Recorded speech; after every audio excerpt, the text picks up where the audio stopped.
हम मीनू झा गोर लगै छी समस्त मिथिलावासी के। सोमैर के खाय काल में जे डहकन होइए ओ डहकन एकटा लऽ के उपस्थित छी। आशा करै छी अपने लोकनि के नीक लागत। धन्यवाद। जय मिथिला, जय मैथिली। हमर साड़ी में लागल किनारी, अचरबा छोड़ रसिए। हमर साड़ी में लागल किनारी, अचरबा छोड़ रसिए।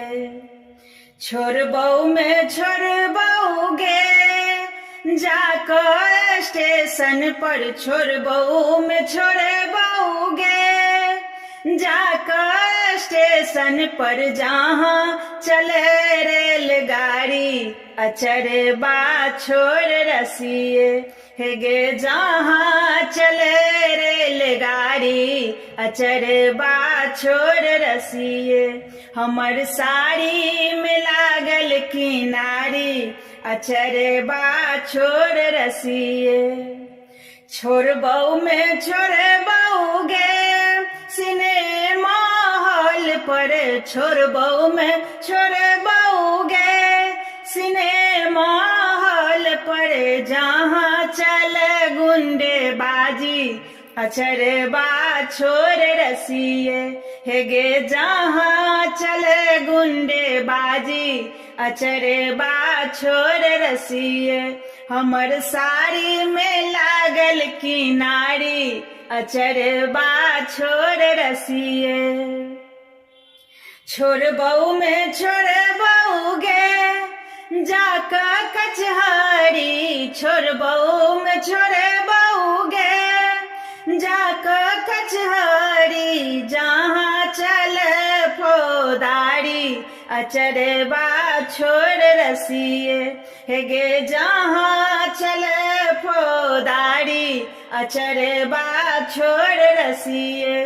हमर साड़ी में लागल किनारी, अचरबा छोड़ रसिए।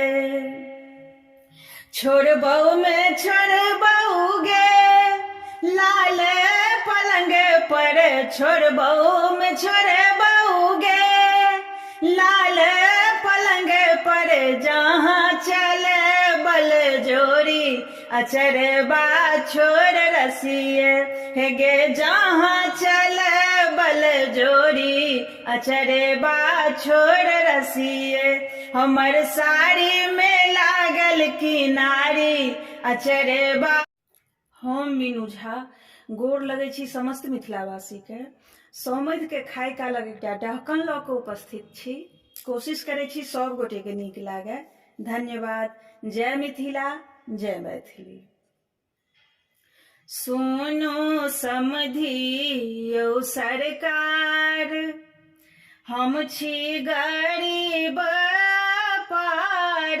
सुनो समधियौ सरकार, हम छी गरीब पार।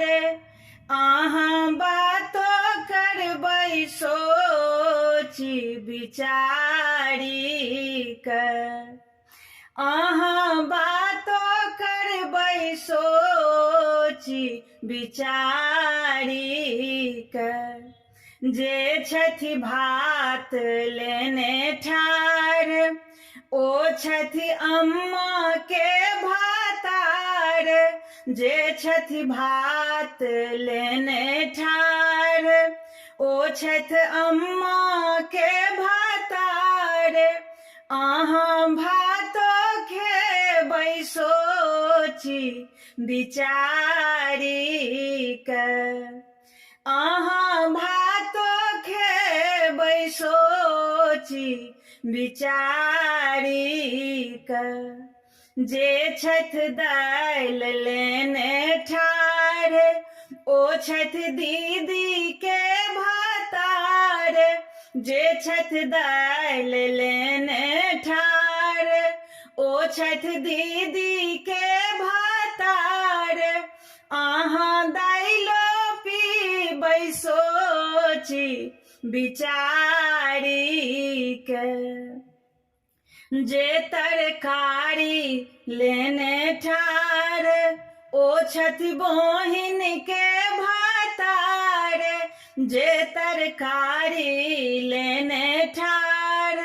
ओ छथि बहिन के भातार अहाँ तरकारी खेबै सोची विचारी के। अहाँ तरकारियो खेबै सोची विचारी के। सुनु समझियौ सरकार हम छी गरीब पार अहाँ बातो करबै सोची विचारी के।